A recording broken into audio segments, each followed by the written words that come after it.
নতুন একটা ভিডিওতে সবাইকে স্বাগতম জানাচ্ছি। আশা করি সবাই বেশ ভালো আছেন। আমাদের আজকের রান্না আপনাদের সামনে উপস্থাপন করার চেষ্টা করছি। আমরা আজকে ব্রয়লার মুরগির রান্না করব।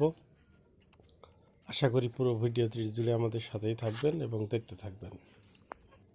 তো আমরা প্রথমে ব্রয়লার মুরগিটা সুন্দর মতো কেটে নেওয়ার চেষ্টা করছি। একটু ছোট ছোট মতো করে কাটার চেষ্টা করছি বা কেটে নিচ্ছি। আপনারা এখানে লক্ষ্য করলে দেখবেন এখানে পেঁয়াজ, রসুন, কাঁচামরিচ নিয়েছি। এখানে রসুন বেটে নিলাম প্রথম। এবার আমরা পেঁয়াজগুলো বেটে নেব। আর আজকে কাঁচামরিচ দিয়ে রান্না করব। পেঁয়াজটা বেটে নিলাম এবং কাঁচামরিচ দিয়ে আমরা আজকে রান্না করার চেষ্টা করব বা রান্না করব। এখানে এলাচের ফল, জিরা এগুলো সুন্দর মতো বেটে নিচ্ছি, আপনারা দেখতে পাচ্ছেন। এবার আমরা ধুয়ে রাখা আমাদের ব্রয়লার মুরগির মাংস, এখানে বাটা মশলাগুলো আছে, এখানে গুঁড়া মশলাগুলো আছে। কাঁচামরিচের সাথে আমরা কিছুটা শুকনো ঝালের গুঁড়া দেবো। আপনারা এখানে দেখতে পাচ্ছেন যে আমাদের কাঁচামরিচ, পেঁয়াজ, রসুন যে বাটা মশলাগুলো সেগুলো সবগুলোই কিন্তু এখানে দিয়ে নিয়েছি। এখন আমরা হলুদের গুঁড়াটা দিয়ে নিলাম। এবার শুকনা মরিচের গুঁড়াটা দিয়ে দিচ্ছি। এবার আমরা কিছুটা মাখায় নেব। মাখায় নেওয়ার পরে তেল, লবণ দেব।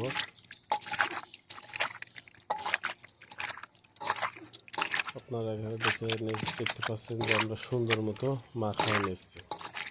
এখন আমরা তেলটা দিয়ে দেব। তেলটা দিয়ে নেওয়ার পর আবার সুন্দর মতো মাখায় নেব।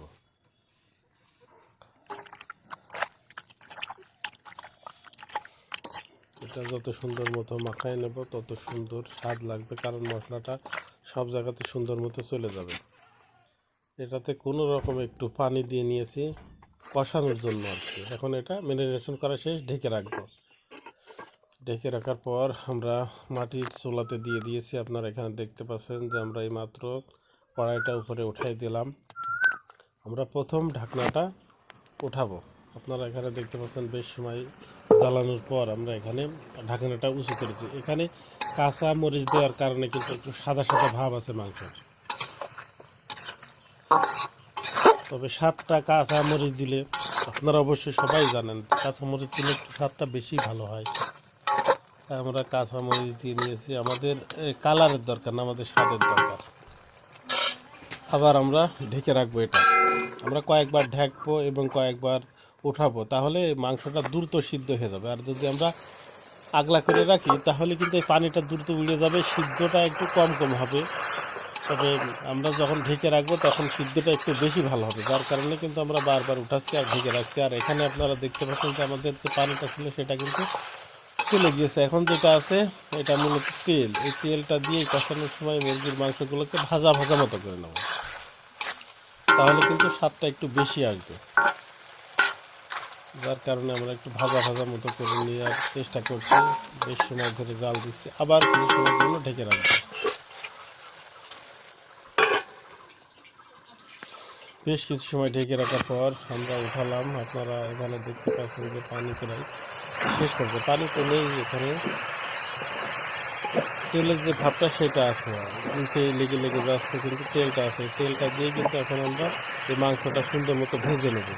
ভেজে নিলে কিন্তু মাংসের একটা ভাজা ভাজা স্বাদ আসবে, বেশি স্বাদ লাগবে।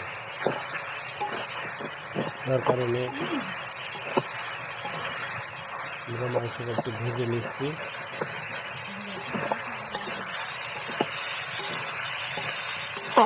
বেশ সময় ধরে একটু নাড়াচাড়ার মধ্যে করে নেবো। নিচে লাগা লাগা ভাব হয়ে যাচ্ছে। আপনারা এখানে দেখতে পাচ্ছেন তেল দেখা যাচ্ছে সম্পূর্ণ।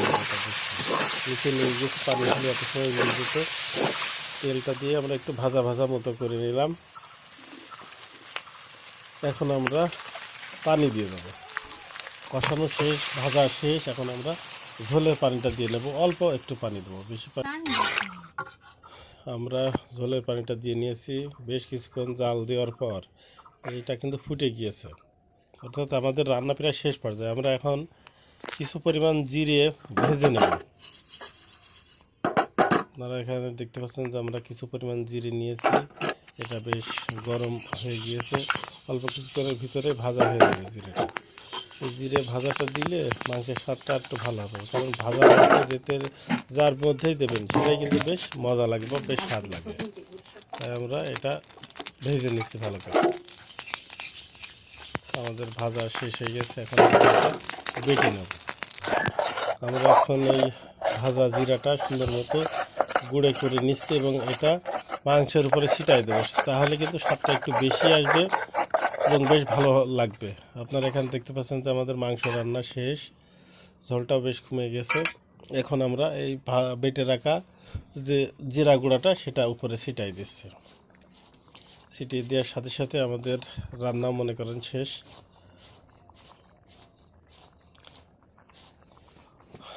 আমাদের রান্না চলমান, আমাদের রান্না শেষ পর্যায়ে। এখন আমরা একটু নাড়াচাড়া করে নামা নিচ্ছি। আমাদের ভিডিওটি দেখার জন্য সকলকে ধন্যবাদ।